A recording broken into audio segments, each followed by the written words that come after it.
Question number 5 में लिखा हुआ है पांचवा जो क्वेश्चन है वो देखेंगे ध्यान से कि त्रिज्या 21 सेंटीमीटर वाले वृत्त का एक चाप केंद्र पर 60 डिग्री का कोण आंतरित करता है। मतलब आपको एक वृत्त लेना है। क्वेश्चन नंबर हमारा 5 है। क्वेश्चन नंबर हमारा 5 में बोल रहा है कि पहले आपको क्या करना है, एक वृत्त ले लेना है। वृत्त लेने के बाद इसमें जो केंद्र है, केंद्र भी ले लिया, नाम नहीं दिया हुआ है तो मेरा नाम ले लेना है ओ। अब क्या बोल रहा है आगे, अब बोल रहा है कि 21 सेंटीमीटर वाले वृत्त का एक चाप की बात कर रहे हैं बाबूजी, तो वापिस आपको एक चाप ड्रॉ करना होगा। चाप मतलब वृत्त के अंतिम सिरे से खींची गई एक लाइन जो वृत्त को दोनों सिरे में जोड़ता हो, ये आपका चाप हो गया ए बी। चाप खींचने के बाद तुरंत आप आगे क्या बोल रहा है,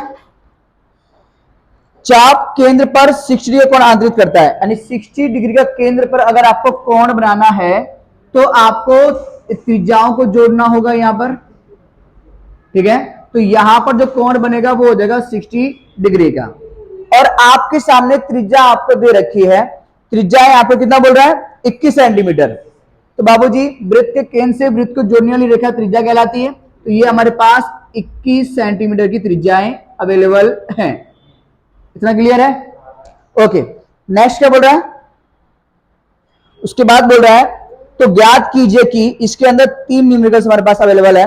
पहला, चाप की लंबाई। क्या बोला बेटा जी, चाप की लंबाई। तो चलिए यहां पे लिखेंगे चाप की लंबाई का सूत्र लिखेंगे यहां पर। चाप की, ये आपका चाप कहलाता है बाबूजी, ये आपका चाप है। चाप में क्या है ए बी, हाँ ये जीवा जो ए बी होती है वही आपका चाप कहलाता है, ठीक है। चाप बोलो या इसको जीवा बोलो, एक्स वाई जेड कुछ भी, ठीक है। तो चाप की लंबाई बराबर, सूत्र क्या होगा यहां से पूछते हैं, आप बताइए बेटा सूत्र क्या होगा चाप का, जल्दी 2 पाई। आप बताइए बेटा दक्षी, पाई आर स्क्वायर। आप बोलो बेटा क्या होगा बेटा 2 पाई आर। तो चाप की लंबाई का सूत्र होगा 2 पाई आर, 2 पाई आर फिर थीटा बटे में 360। समझा कि नहीं आया, पल्ले पड़ा कि नहीं पढ़ रहा है, कि नहीं पढ़ रहा है, पढ़ा ना, तो ये पहले पढ़ना चाहिए था, गलत में पढ़ा तुमको। हाँ वो स्क्वायर कहां से, इसमें स्क्वायर कहां से आ रहा है, तो आप जो लघु त्रिज्यखंड का जो क्षेत्रफल बोलते हो वही सूत्र है, बट खाली उसमें खाली ऊपर स्क्वायर रहता है, इसमें खाली आगे आता है, बस खाली डिफरेंट इतना है। अब यहां पर इक्वल का इक्वल, 2 का 2, पाई की वैल्यू दे रखी है क्या, नहीं दी हुई, नहीं दी है ना, तो लेंगे 22/7। उसके बाद आर यानी त्रिज्या हमें दे रखी 21, तो यहां पर 21 सेंटीमीटर और थीटा दे रखा है 60 और बटे में कितना 360, तो यहां पे लिख दोगे आप 360। बोलो कोई डाउट यहां तक, प्रॉब्लम किसी को कुछ प्रॉब्लम तो बोलना फिर से आप। अब यहां पर आप करो उसको कैंसिल, यहां पर बॉयज 0 से 0 कैंसिल और 6 के पारे में 36 आता है, तो 6 एकम 6, 6 छिंग 36।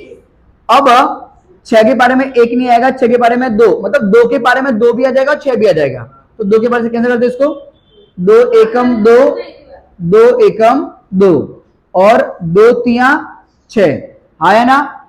अब 3 के पारे में 11 भले ना आए लेकिन 21 आ जाएगा, तो 3 एकम 3 और 3 सते, और ये भी 7 और ये भी 7, तो 7 से 7 ये भी कैंसिल, खाली क्या बचा आपका 2 गुणे 11 और कुछ नहीं ना भैया, तो 2 गुणे 11, तो 2 एकम 2, 2 एकम 2 कितना 22, और यहाँ पे सेंटीमीटर लिखा तो यहाँ पे लिख दोगे सेंटीमीटर। हमने क्षेत्रफल नहीं निकाला है इसलिए स्क्वायर लगाएंगे नहीं, ये आपका आंसर है। तो चाप की जो लंबाई होगी वो कितना आएगी 22 सेंटीमीटर। चेक करो सही आंसर है, एक बार आंसर चेक करो सही आ रहा है कि नहीं आ रहा है, सही है। चलिए okay, thank you so much, thanks too. आगे सेकंड में देखो भैया, फर्स्ट हो गया आपका, अब सेकंड में क्या बोल रहा बेटा जी, सेकंड में बोल रहा है आपसे चाप द्वारा बनाए गए त्रिज्य खंड का क्षेत्रफल। ओके बाबूजी, त्रिज्य खंड, त्रिज्य खंड का मतलब यह होता है कि त्रिज्याओं के उपयोग से बनाया गया खंड त्रिज्य खंड कहलाएगा। तो त्रिज्याओं के द्वारा मतलब ये त्रिज्याओं के द्वारा जो खंड बनाया गया है, तो त्रिज्याओं के द्वारा बनाया खंड ये वाला है, यहां से फिर यहां से यहां, यह आपका त्रिज्य खंड होगा। हाँ या ना, समझ में आ रहा है कि नहीं आ रहा है? अब त्रिज्य खंड का क्षेत्रफल निकाल दो। हाँ चाप, सॉरी चाप मतलब ये चाप जब हमने यूं खींचा ना, चाप हमने जब यूं खींचा तो ये वाला हिस्सा भी आंतरित हो जाएगा, इसीलिए वो ऐसा बोल रहा है कि चाप द्वारा बनाए गए त्रिज्य खंड का क्षेत्रफल। ठीक है, तो लिखेंगे त्रिज्य खंड का क्षेत्रफल बराबर क्या होगा बेटा दिव्यांशु? पाई आर स्क्वायर थीटा बटे में 360। ये सूत्र होता है किसका? त्रिज्य खंड का। ठीक है ना। अब वो बोल रहा है कि सर नहीं, वहां लघु नहीं लिखा है, वहां दीर्घ भी नहीं लिखा है, ना वहां लघु लिखा है ना वहां दीर्घ लिखा है, लेकिन उसने एक बोला कि चाप के द्वारा बनाया गया, तो चाप यहां पर है तो हमें यही निकालना है। ठीक है ना। अब यहां पर पाई की वैल्यू होती है 22/7 बिकॉज दे नहीं रखी है। आर यानी त्रिज्या में दे रखी है 21 और ऊपर स्क्वायर दो बार लिखेंगे यहां पर। और थीटा हमारे पास कितना है? 60 और बटे में कितना? 360। बोलो कोई डाउट है यहां तक? Everyone clear? समझा है कि नहीं आ रहा है? अब आगे, अब ये 0 से 0 कट, 6 कम 6, 6 छीन 36। अब 6 के पारे में ये 2 से कैंसिल हो जाएगा, तो 2 एकम 2, 2 एकम 2, नीचे 2 तिया 6। अब 3 के पारे में 21 आता है ना, तो 3 एकम 3 सते, और ये 7 से 7 भी कैंसिल हो जाएगा, 7 एकम 7, 7 एकम 7। जो लिखा आप उसको कॉपी कर दो। नीचे अगर एक आए तो उसे लिखते नहीं है, ऊपर की सारी कॉपी कर दो। 11 मल्टीप्लाई 21 मल्टीप्लाई और कुछ एक ही बचा, एक एकम एक और नहीं लिखोगे तो भी चलेगा, पर लिख दे रहा हूं, समझ आ जाए आपको। अब आगे, अरे भैया तो ध्यान दिया करना, क्या करता है? वहां से काटता हूं, यहां तो बोल तो सही बेवकूफ बेके। अरे यार तू ध्यान दिया अगर, पता है तुझे क्या करना है? प्रैक्टिस की रिक्वायरमेंट है। किसकी रिक्वायरमेंट है? प्रैक्टिस की। तो घर पे प्रैक्टिस क्या कर, समझ आ रहा है? चले आनंद, पाई की वैल्यू कितनी होती बोल चल? 22 बटे, हाँ पाई की वैल्यू 22/7। आर मतलब त्रिज्या यहां पर दे रखी है कितनी? 21, और ऊपर स्क्वायर तो 2 बार लिख देंगे। थीटा में कितना है? 60, और बटे में कितना आएगा? 360। समझ आ गया? पहले बड़ा क्यों बड़ा? अब ध्यान से देख, जो कट रहा है वो काटना है, थार को अपने मन से काटना है। तो बोलिए 0 से 0 कटेगा नहीं कटेगा?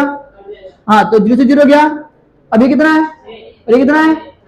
6 के पारे में 36 आएगा, आएगा। हाँ तो भाई बोल कर दे कि 6 के पारे में 6, ये 6 कम और ये 36 कितने बार में आएगा? 6 बार में, 6 3 36। अब यहाँ पे ये कितना है और ये कितना है? 6 के पारे, अभी 6 लिखा हुआ है तो 2 के पारे में आएगा कि नहीं आएगा? आएगा कि नहीं आएगा? आएगा ना। तो भी यहां पे काटेंगे कि यहां पे काटेंगे? पहले यहां पे काटेंगे, तो ध्यान दे यहां पे। तो 2 एकम 2 एकम 2 से ऊपर कट गया, नीचे भी 2 तिया 6 गधे, इतना भूल जाएगा फिर। समझा कि नहीं? पहले बड़ा कि नहीं बड़ा? अब 3 के बारे में ये 1 आता कि नहीं आता है? नहीं आता। 3 के बारे में बोल, हाँ नहीं आता है। तो 3 के बारे में 21 आएगा कि नहीं आएगा? आएगा। तो ये 21 कटेगा। तो 3 एकम और 3 सते, समझा कि नहीं समझा? ये कट गया कि नहीं कट गया? यहाँ पे 1 आया मतलब इसकी कहानी खत्म हो गई। समझा कि नहीं समझा? अब यहाँ ये कितना है और वो कितना है? हाँ, तो 7 एकम और 7 एकम, पहले बड़ा करे को नीचे देख, सब कर चुका, कुछ बचा नहीं। नीचे कुछ बचा नहीं है, तो ऊपर जो भी लिखा उसको कॉपी कर लेना है। पहले बढ़ रहा है तो ऐसे ही ध्यान शुरुआत में देगा तभी समझ में आ ही जाएगा। लेकिन वो मेंटेलिटी बैठ गई है, बोले सर हम बाद में पूछ लूंगा क्या फर्क पड़ता है, तो वो ध्यान से देखें। यहाँ पे ऊपर कितना बताइए? 11, ये 11 है यहाँ पर, मल्टीप्लाई में ये 21, फिर मल्टीप्लाई में 1 नहीं लिखो तो भी चलेगा, ठीक है। तो 11 का करेंगे 1 में, तो 11 एकम बचेगा 1, तो 11 दूनी 22 और 1 23, तो ये आपका आंसर। और दूसरी बात, जो माप था वो सेंटीमीटर में था, तो आपको यहां लगा देना सेंटीमीटर, और आपने क्षेत्रफल निकाला है तो क्षेत्रफल की निशानी स्क्वायर होती है, तो लगा दोगे स्क्वायर। बोलोगे डाउट यहां तक क्लियर है? आया ना, समझ आ गया? ओके, चलो सी देखो, थर्ड देखेंगे सी। यहां पर सी में लिखा गया बेटा, संगत जीवा द्वारा बनाए गए वृत्तखंड का क्षेत्रफल। बाबूजी वृत्तखंड, अब वृत्तखंड की बात कर रहा है, त्रिज्य नहीं बोला उसने, अब उसने त्रिज्य का उपयोग नहीं किया है, यानी कि लेना तो है लेकिन त्रिज्या नहीं आनी चाहिए, त्रिज्याएं नहीं आनी चाहिए। अगर आप ये वाला भाग लोगे तो उसमें भी त्रिज्याएं आएंगी, और ये वाला भाग लोगे तो भी त्रिज्या आएंगी, मात्र यही एक भाग है जिसमें त्रिज्याएं नहीं आएंगी, है ना। तो यही आपका वृत्तखंड होता है। तो यही आपका ये वाली जो ड्राइंग है, ये वाला, ये आपका वृत्तखंड है, वृत्तखंड। तो इस वृत्तखंड का क्षेत्रफल निकालेंगे। अब कॉन्सेप्ट समझ लो कि निकलेगा कैसे। वृत्तखंड निकालना है, यानी ये वाला हिस्सा निकालना है। तो ये वाला हिस्सा जो है वो किसके अंदर आया हुआ है? तो ये वाला हिस्सा आया हुआ है त्रिज्य खंड के अंदर, आया ना। ये वाला हिस्सा त्रिज्य खंड के अंदर आया हुआ है। त्रिज्य खंड के क्षेत्रफल में से ये आपको एक त्रिभुज दिखाई दे रहा होगा, इस त्रिभुज को आप काट के निकाल दोगे तो आपका जो भी हिस्सा बचेगा वो आपका वृत्तखंड होगा। यानी कि ये पूरे के पूरे आकृति में से ये त्रिभुज की आकृति यानी कि OAB काट के आप निकाल दोगे तो जो बचेगा वो ये वाला हिस्सा होगा, हाँ या ना। तो जैसा बोला है वैसे ही आपको सूत्र लगा दो वृत्तखंड का क्षेत्रफल। तो यहां पे लिखेंगे वृत्तखंड का क्षेत्रफल बराबर, बराबर में क्या आएगा? लघु त्रिज्यखंड का क्षेत्रफल, त्रिज्यखंड का क्षेत्रफल। तो यहां पे लिखेंगे लघु त्रिज्यखंड का क्षेत्रफल या त्रिज्यखंड का, कुछ भी लिख दो। अरे भैया पहले लिख लेने दो,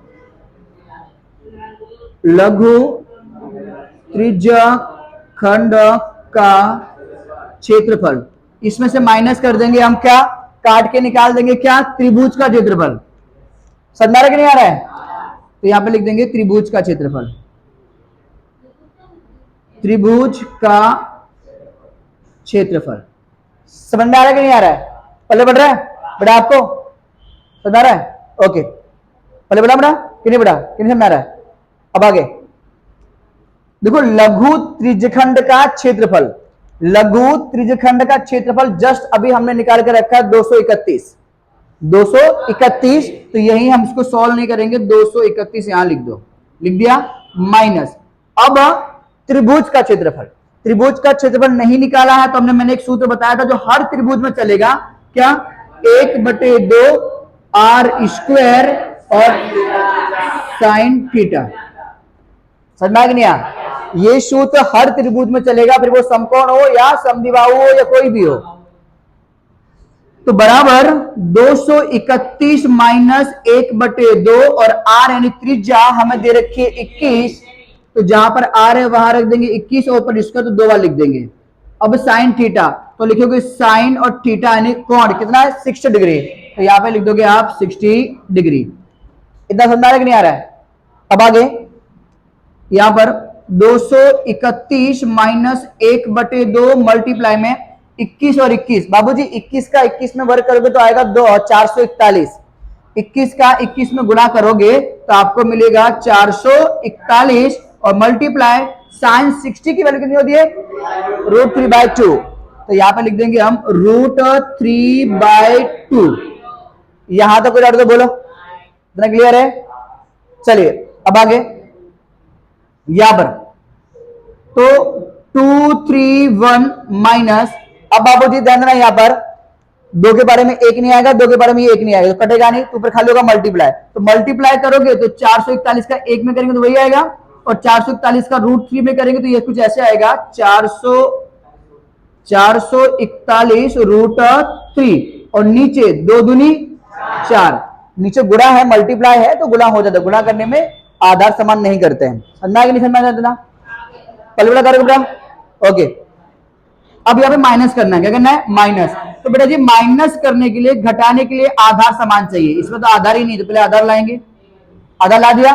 अब आधार समान के लिए क्रॉस मल्टीप्लाई करोगे, क्या करोगे, क्रॉस मल्टीप्लाई, बोलिए।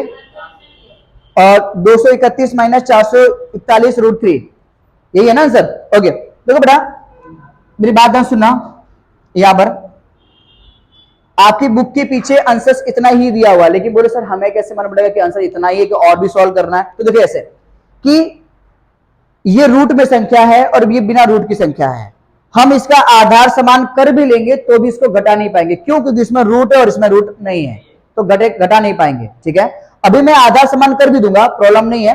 आपकी बुक में ये इतना ही आंसर दे रखा है, आपकी बुक में ये आंसर इतना ही दे रखा है, सेंटीमीटर स्क्वायर में इतना ही दे रखा है, लेकिन हमें नहीं मालूम पड़ेगा कि सर ये आंसर आगे नहीं आया। हम क्या करेंगे कि सर घटाना है तो आधार समान, नहीं तो आधार समान करेंगे, वो भी हम करके दिखा दे रहा हूं यहां पर।